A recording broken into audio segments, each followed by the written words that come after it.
சக்தி சமையல் ரூமுக்கு வராங்க. பார்த்தோன்னே பயங்கரமாக கோவம் வருது. வேலுவோட அம்மா வராங்க. ஏய், நீ எதுக்காக இங்கே வந்த? நீ நல்லவளே கிடையாது. நீ எங்கள் குடும்பத்துக்கு வந்த ஒரு அசிங்கம். நீ எதுக்காக இங்கே வந்திருக்க? என்ன வேலுவை மட்டும் மயக்கிறத மட்டும் பாரு, இங்கெல்லாம் வராத. சமையல் ரூமுக்குள்ளே நீ வந்து ஏதாவது பண்ண, உன் கை கால்லாம் நான் உடச்சிருவேன் அப்படின்னு சொல்கிறாங்க. அதை கேட்டோன்னே சக்திக்கு பயங்கரமாக கோவம் வருது.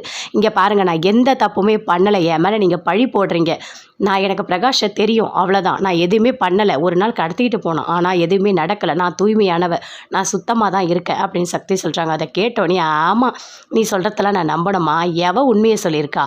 நீ சொல்கிறது எல்லாமே போ இங்கேருந்து அப்படின்னு சொல்லிட்டு பயங்கர கோவமாக அப்படியே பிடிச்சி தள்ளுறாங்க. சக்தி அப்படியே அழுதுகிட்டே போகிறாங்க அங்கேருந்து. வேலு வராரு கீழே. அப்போ அவங்க அம்மா, நில்றா சின்னவனை, எங்கடா போகிற, எங்கே போகிற அப்படின்னு சொல்லிட்டு கேட்குறாங்க. நான் வெளியே போகிறேன். ஐயோ, அதெல்லாம் போயிடாதடா, எவ்வளோ அசிங்கம், எவ்வளோ அவமானம், உன் பொண்டாட்டி பண்ணதுக்கு நீ எப்படா வெளியே போய் தலையை காட்டுவேன் அப்படின்னு சொல்கிறாங்க. இங்கே பாருமா, நீ எதுவுமே பேசாத சரியா அப்படின்னு சொல்லிகிட்டே இருக்காரு. அதுக்குள்ளே அவங்க அண்ணன் வராரு. வந்தவொடனே சொல்கிறாரு, அவனுக்கு தான் சூடு சொர்ண மானம் எதுவுமே கிடையாது. அவன் கூடயே ஒரு நாள் போய் தங்கிட்டு வந்திருக்கா. அவளையே இவன் பொண்டாட்டியாக ஏற்றுக்கிட்டு வாழ்ந்துட்டுருக்கான். இவங்கிட்டலாம் எதுக்குமா பேசுகிற? அவளுக்கு இவன் மட்டும் புருஷன் கிடையாது, பிரகாஷ் இன்னும் எத்தனை பேர் இருக்காங்களோ அப்படின்னு அவங்க அண்ணன் சொல்கிறாரு. அதை கேட்டோன்னே வேலுக்கு பயங்கரமாக கோவம் வருது. அப்படியே ஷர்ட்டை பிடிச்சி அடிக்க போகிறாரு. பாத்தியா அந்த சக்திக்காக என்னையும் அடிக்க வரான் அப்படின்னு சொல்லிட்டு அவங்க அண்ணன் சொல்கிறாரு. அப்போ அவங்க அம்மா சொல்கிறாங்க, விடுடா, நேரம் எதுவும் சரியில்லை போல இருக்குது, நம்ம போய்ட்டு சாமியை தான் பார்க்கணும் அப்படின்னு சொல்கிறாங்க. அங்கேருந்து வேலு ரொம்ப கோவமாக போகிறாரு. சக்தி கீழே வராங்க.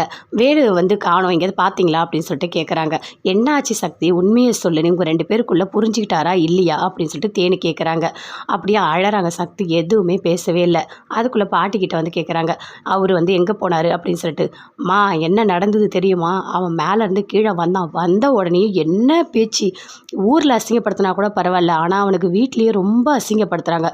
அவன் மனசு உடஞ்சி போயிட்டாமா, அவன் ரொம்ப கஷ்டத்தோடு போயிருக்கான் அப்படின்னு சொல்கிறாங்க. ஆனால் ஒன்றுமா, நீங்கள் 2 பேருமே நல்லவங்கன்னு எனக்கு தெரியும்.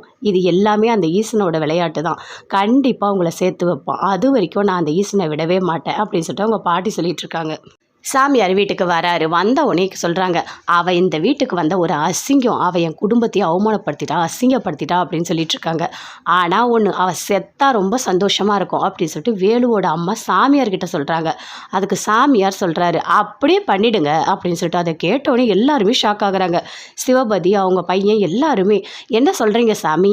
ஆமாம், அந்த பொண்ணு உயிரோடு இருக்கவே வேண்டாம், அப்போ தான் நீ நினச்ச பதவி உனக்கு கிடைக்கும் அப்படின்னு சொல்கிறாரு. அதே மாதிரி சரி, நீங்கள் என்ன சொல்கிறீங்களோ நான் அப்படியே பண்ணுறேன் அப்படின்னு சொல்லிட்டு சிவபதி போகிறாரு.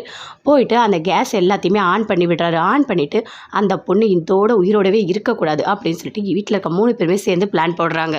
அவள் போயிட்டு கேஸை பற்ற வைப்பா, வெடிச்சிரும், அவள் செத்துருவா. இதுதான் கரெக்டு, சாமியார் சொன்னபடி நம்ம அதை கரெக்டாக செய்யலாம் அப்படின்னு சிவபதி போகிறாரு. செய்யுங்க மாமா, செய்யுங்க, நீங்கள் பண்ணுறதெல்லாம் கரெக்டு மாமா, அவள் உயிரோடவே இருக்க தேவையில்லை, அப்போ தான் வேலு நல்லா இருப்பான், வர பிரச்சனைலாம் அப்புறம் பார்த்துக்கலாம் மாமா, நீங்கள் பண்ணுங்க அப்படின்னு சொல்கிறாங்க. அதே மாதிரி அவர் போயிட்டு நல்லா கேஸ் எல்லாம் ஆன் பண்ணி விடுறாரு. அப்போ வேலுவோட அம்மா நினைக்கிறாங்க, இவளை எப்படியாவது இப்போ சமையல் ரூம் போக வைக்கணும் அப்படின்னு சொல்லிட்டு யோசிக்கிறாங்க. உட்காருமா, இல்லை எனக்கு போயிட்டு ஒரே ஒரு டீ வேணும் அப்படின்னு சொல்கிறாங்க. நான் போய் போட்டு எடுத்துகிட்டு வரட்டுமா அத்தை அப்படின்னு சொல்கிறாங்க. சரி போ அப்படின்னு சொல்கிறாங்க. சக்தி சமையல் ரூமுக்கு போகிறாங்க டீ போடுறதுக்காக.